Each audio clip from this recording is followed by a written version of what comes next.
सरकार गेले 7 वर्ष आमचं नाही, आता पुढचे 5 वर्ष तर आमचं राहणारच नाही।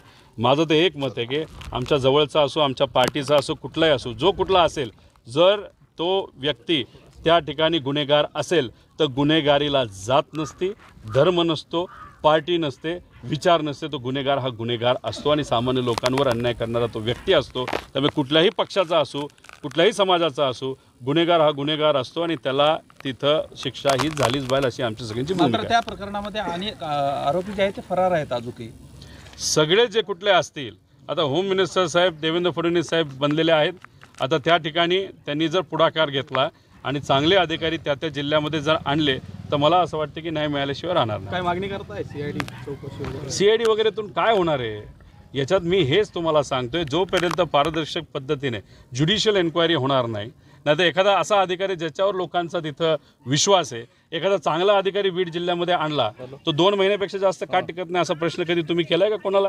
असे काही अधिकारी येतात ते जी सर करतात, बाकी काहीच कुठं करत नाहीत। आता मग इथं पत्रकार म्हणून उद्या एखादा पत्रकारावर जर अन्याय झाला तर तुम्ही आवाज उठवणार का नाही? आणि हे इथं थांबत नसतं, हा गुंडाजाज वाढत जातो।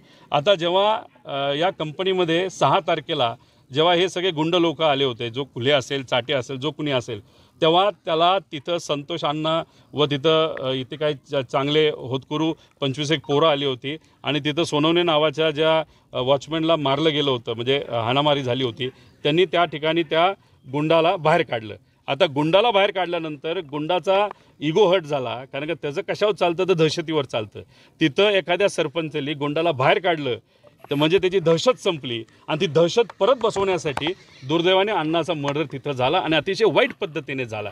म्हणजे परत एकदा दहशत बसवण्याचा प्रयत्न जर गुंड करत असतील तर तो मोडून काढण्याची जबाबदारी इथं असणाऱ्या लोकांची आणि प्रशासनाची आहे, आधी नेत्यांची आहे असं आमचं सगळ्यांचं मत आहे। कोणाचीही पाठराखण करू नका, कोण कुठला असू द्या व्यक्ती, कोण किती कोणाचा जवळ असू दे, त्याच्यावर कारवाई झालीच पाहिजे। बीडमध्ये बनावट नोटांचं प्रकरण झालं होतं, त्या आरोपीकडनं 12 राऊंड फायर करून गोळीबार करण्यात आला आणि त्यांच्यासोबतचे फोटो जे आहेत ते संदीप यांचे व्हायरल करण्यात आले विरोधकांकडनं, नेमकं काय वाटतं? हे बघा, गोळीबार करणारा व्यक्ती असू द्या, काल परवा मला असं कळालं की तो कुठंतरी खोटी दारू बनवण्याचा कारखाना कुठंतरी सापडलेला आहे। अरे धरा ना ह्यांना, टाका ना हात आणि करा ना कारवाई। तुम्ही जर कारवाईच करणार नसाल आणि गुंडाशाहीला तुम्ही जर वर्धास्त तिथं देणार असाल, म्हणजे बघा विरोधाभास तिथं की परभणीला तिथं सामान्य लोकांना घराबाहेर काढतायत, केसाला पकडून पर महिलांना बाहेर काढलं आणि इथं एका मोठ्या नेत्याच्या जवळच्या व्यक्तीला वाचवण्यासाठी किती खटाटोप तिथं केला जातो। त्यामुळे कुणी असू दे, गोळीबार करा, नाही तर तुम्ही तिथं दारू खोटी विका, गुन्हेगार असतो त्याला तुम्ही धरा आणि त्याच्यावर कारवाई झालीच पाहिजे। कशामुळे अशा पद्धतीच्या वेगवेगळ्या मागण्या? हे बघा, तुम्ही पत्रकार आहात, कोकणामध्ये अशाच एका पत्रकाराचा मर्डर झाला, SIT झाली, काय झालं ते SITचं? काय मिळालं तुम्हाला ते SITतून? तसंच जे महाराष्ट्र भूषण पुरस्कार दिला गेला त्याच्यामध्ये SIT झाली, काय मिळालं ते SITमधून? तिथं जेव्हा लाठीचार्ज झाला होता काय सामाजिक कार्यकर्ता, SIT झाली, कोणाचं नाव पुढं आलं का नाव काय पुढं? जेव्हा बीडमध्ये तिथं जेव्हा दंगल झाली होती, SIT फॉर्म केली, आला का रिपोर्ट तुमच्या हातामध्ये? त्यामुळे आपल्याला काम चालव करायचं असेल ते SIT फॉर्म करायची, त्याच्यातून एखाद्या व्यक्तीला जवळचा असेल तर त्याला निर्दोष हे करायचं। अरे पण इथं सामान्य लोक राहणार आहेत ना, आम्ही सुद्धा कदाचित इथं कमी येत असू, पण हे लोक इथं राहतात। अरे इथलीच लोक जर घाबरलेली असतील, भयभीत असतील, या जिल्ह्याचे भूमिपुत्र असताना सुद्धा या लोकांना जर भीती वाटत असेल तर या भीतीला कुठंतरी काढण्याची जबाबदारी सरकारची।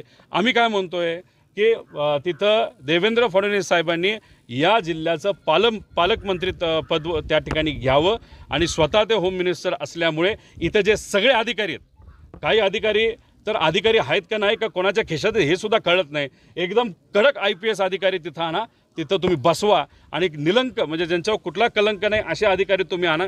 मग बघा या जिल्ह्यामध्ये सगळेच नीट सरळ होत आहेत का नाही आपल्याला बघायला मिळेल। दादा, परळीमध्ये आंधळे दिलं आणि ते असंही म्हणाले की एखाद्या मंत्र्यावरती असे आरोप करणं योग्य नाही।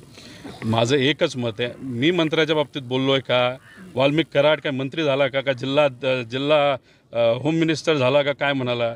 वाल्मिक कराड एक सामाजिक कार्यकर्ता आहे आणि त्याच्याबद्दल अनेक कंप्लेंट आहेत, म्हणजे त्याच्या विरोधात नसल्या तरी त्यांची जी काही टोळी आहे त्यांचं नाव जर पुढं येत असेल आणि ज्या कंपनीने FIR कोणाच्या विरोधात केला खंडणीच्या बाबतीत? वाल्मिक कराड। आता वाल्मिक कराडांच्या विरोधात जर त्या कंपनीने तिथं FIR केला असेल 2 कोटी खंडणी मागण्याचा आणि त्याच्यामध्ये जी नावं आहेत तीच नावं इथं मग सुद्धा जर दिसत असतील म्हणजे या नावांमध्ये आणि वाल्मिक करारामध्ये काही ना काही तिथं संबंध आहेत. ते संबंध कुठंतरी पुढे आले पाहिजे. त्याच्यामध्ये मोबाईल तुम्ही चेक करा आणि तो कुठला रिपोर्ट असेल ना तो सरसकट लोकांसमोर तो आलाच पाहिजे. आणि SITला काय होईल असं मला वाटत नाही. याच्यामध्ये ज्युडिशियल एन्क्वायरी नाही तर पारदर्शक पद्धतीने एखाद्या ज्याच्यावर कलंक नसणारा एखादा अधिकारी याला ही जबाबदारी त्या ठिकाणी द्या. आणि तो अधिकारी कुठला कसा निवडायचा हा खासदार आणि आमदार यांना ती जबाबदारी आणि लोकांना जबाबदारी द्या. ते जे कुठले माजी अधिकारी असतील त्यांना ते निवडलं जाईल. पूर्णपणे अधिकार त्यांना द्या. मग तुम्हाला दूध का दूध पाणी का पाणी याच्यामध्ये झाल्याशिवाय राहणार नाही. साहेब रोज याच्यामध्ये वेगवेगळ्या चौकशीची मागणी घडल्याचं सांगितलं जाते, कसं बघते? कसला आर्थिक व्यवहार काय पुरावे तुमच्याकडे? त्याच्याचबरोबर आमचं असं मत आहे की हे काय 7 आरोपी आहेत त्यांचे फोन तपासा. आणि SIT करून चालत नसतो. SIT अशा अनेक झालेल्या आहेत. तुम्ही जर बघितलं तर जेव्हा महाराष्ट्र भूषण पुरस्कार दिला गेला 16 सामान्य लोकांचा मृत्यू त्याच्यामध्ये झाला. SIT झाली. काय झालं 2 वर्षामध्ये त्याच्यामध्ये? त्याच्याचबरोबर आपण जर बघितलं तर अशा विविध प्रकारच्या SIT झालेल्या आहेत. कोकणामध्ये एका पत्रकाराचा मर्डर झाला, SIT झाली. काय झालं ते SITचं? काय निघालं त्यातून? आता अधिवेशनामध्ये SIT करू सांगणं म्हणजे हा पर्याय नाही. न्याय मिळायला पाहिजे. 2-2, 3-3, 5-5 वर्ष SIT फॉर्म करूनसुद्धा काही न्याय मिळत नाही. आणि याच्यात मग आमच्या सगळ्यांचं मत आहे की कुठंतरी एक न्यायालयीन चौकशी झाली पाहिजे, नाही तर ज्युडिशियल एन्क्वायरी याच्यामध्ये झाली पाहिजे. एखादा असा अधिकारी तुम्ही घ्या, नाही तर एखादा तुम्ही जज असा घ्या ज्याचं नाव कुठेही त्याच्या नावाला डाग नसावा. अशा व्यक्तीच्या खाली तुम्ही हा तपास तिथं द्यावा. हे सगळे जे फोन आहेत हे जे काय कोणी कोणाला फोन केलेत हा सगळा पब्लिकच्या समोर आणा. SIT स्वतःकडे ठेवते.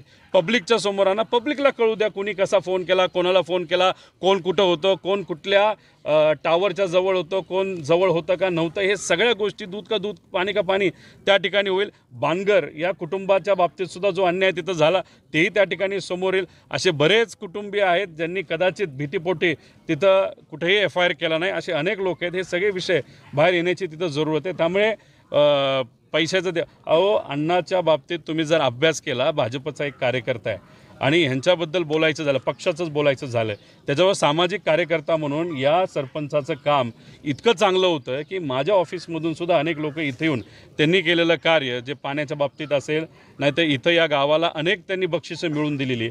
असा एक चांगला व्यक्तिमत्व, चांगला सरपंच लोकांच्या हितासाठी काम करतो. तसंच ही जी मोठी कंपनी इथं जी आली ज्याच्याकडनं 2 कोटी रुपये हे कुणी मागितले? वाल्मिक कराडांनी मागितले. आता 2 कोटी रुपये वाल्मिक कराडांनी ज्या कंपनीकडनं मागितलं त्या कंपनीकडनं या संतोष अप्पाली काय मागितलं होतं तर त्यांनी एवढंच मागितलं होतं की दलित समाजाच्या 2 कार्यकर्त्यांना मात्र तिथं नोकरी म्हणून वॉचमन म्हणून तुम्ही त्या घ्या आणि त्यांना तिथं न्याय मिळाला. म्हणजे कुठंतरी एखाद्या व्यक्तीचं जो व्यक्ती आज आपल्याबरोबर नाही त्याचं नाव अप्रत्यक्षपणे फक्त तुमच्या जवळच्या कार्यकर्त्याला एका गुंडाला तुम्ही सेफ करण्यासाठी नाही तर त्याला वाचवण्यासाठी सामाजिक कार्यकर्त्याचं नाव जर तुम्ही खराब करत असाल तर जनता हे माफ करणार नाही. संदीप कैलासवासी संतोष अण्णा देशमुख यांना श्रद्धांजली वाहण्यासाठी व तसंच परिवाराला भेटण्यासाठी आम्ही सर्वजण आलेलो आहोत. इथं आल्यानंतर इथं असणारे ग्रामस्थ त्यांचे नातेसंबंध यांच्याशी चर्चा केल्यानंतर व तसंच सर्व सामाजिक कार्यकर्ते व विविध पक्षाचे प्रमुख पदाधिकारी यांच्याशी संवाद साधल्यानंतर जी घटना काही दिवसांपूर्वी या जिल्ह्यामध्ये घडली त्याचा निषेध सर्वसामान्य लोकांनी अख्ख्या महाराष्ट्र देशामध्ये तिथं केला. अतिशय भीतीदायक अमानवी घटना ही 9 तारखेला घडली. याच्यामध्ये खोलात जर आपण गेलात तर एक खूप मोठं रॅकेट आपल्या सगळ्यांना बघायला मिळेल. खरं तर 9 तारखेला जी गोष्ट घडली त्याच्यामध्ये मोठ्या मोठ्या लोकांचा हात आहे. आता सामान्य लोकांनासुद्धा हे पटलेलं आहे.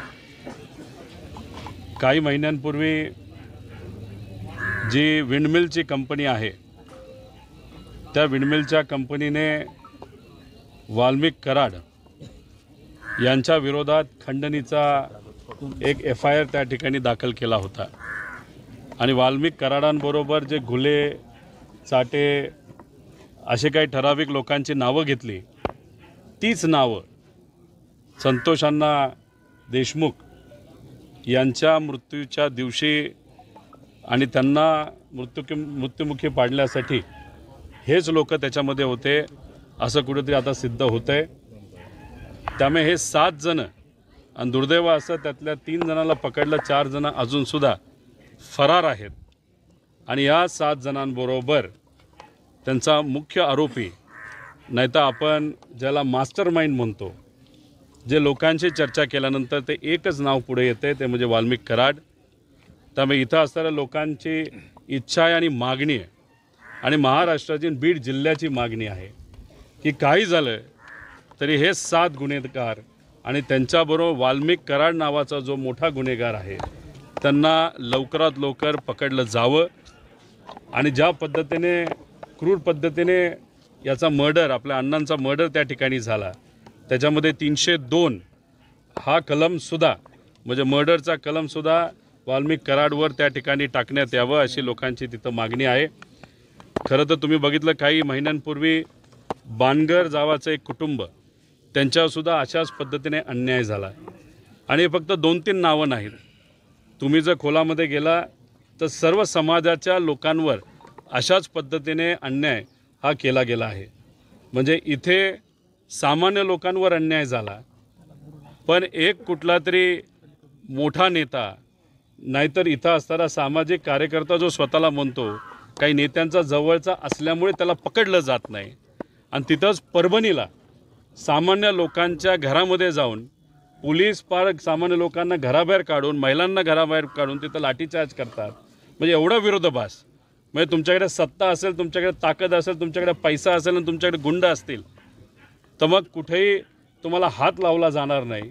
हा जो विरोधाभास आणि हा भेदभाव या भागामध्ये जो त्या ठिकाणी आपल्याला जाणवतो, याच्याबद्दल प्रशासनाला कुठेतरी पुढाकार हा घ्यावाच लागेल. 6 तारखेला ज्या पोलीस प्रशासनाने अण्णांचा आणि त्याच्याचबरोबर सोनवणे नावाचे जे वॉचमन होते त्यांचा गुन्हा दाखल करून घेतला नाही, अशा पोलिसांवर सुद्धा कारवाई झालीच पाहिजे. 6 तारखेला जर गुन्हा दाखल झाला असता तर ही दुर्दैवी घटना जी 9 तारखेला झाली ती घडली नसती. त्यामुळे काही प्रमाणात नाही तर मोठ्या प्रमाणात पोलीस प्रशासनसुद्धा जबाबदार आहे. तसंच काही मोठ्या नेत्यांच्या जवळची काही लोक याला जवळची आहेत असं आपल्याला कुठेतरी म्हणावं लागेल. त्यामुळे अण्णाला न्याय मिळाला पाहिजे. जशी भूमिका त्यांच्या कुटुंबाची आहे तशीच भूमिका आमचीसुद्धा आहे. खासदार साहेब तसंच आमदार साहेब स्वतः दोघं याच्यामध्ये लक्ष देऊन आहेत. सर्व सामाजिक कार्यकर्ते या विषयामध्ये लक्ष देऊन आहेत. यात कुठलंही राजकारण न होता, कुठल्याही प्रकारचा भेदभाव न होता, कुठल्याही ताकदीच्या समोर न नरमता अण्णाला न्याय मिळालाच पाहिजे अशी आमच्या सगळ्यांची भूमिका आहे. तसंच संदीप भैया क्षीरसागरांनी आज अधिवेशनामध्ये जो मुद्दा मांडला की जे होम मिनिस्टर आहेत देवेंद्र फडणवीस साहेब, त्यांनीच या जिल्ह्याचं पालतत्व तिथं घ्यावं. आणि ही गुंडागर्दी या जिल्ह्यामध्ये जी मोठ्या प्रमाणात वाढलेली आहे, ज्याच्यामध्ये सर्व समाजाचे लोक आज घाबरलेले आहेत. मुलींना जिल्ह्यामध्ये न ठेवता बाहेर कुठेतरी शाळेला कॉलेजला पाठवावी भूमिका अनेक पालक तिथं घेत आहेत. असं भीतीचं वातावरण या जिल्ह्यामध्ये झालं आहे. त्यामुळे फडणवीस साहेबांनीच पालतत्व घ्यावं आणि बानगर असतील, आपले देशमुख असतील, असे अनेक सामान्य लोकांवर जो अन्याय झाला त्याला न्याय येत्या काळामध्ये मिळालंच पाहिजे. जोपर्यंत मिळत नाही तोपर्यंत देशमुख कुटुंबीय, या गावचे सर्व नागरिक, या जिल्ह्याचे नागरिक आणि महाराष्ट्राचे नागरिक आणि त्यांच्याबरोबर आम्ही सगळे शांत बसणार नाही अशी भूमिका या ठिकाणी आम्ही सर्वजण घेत आहोत.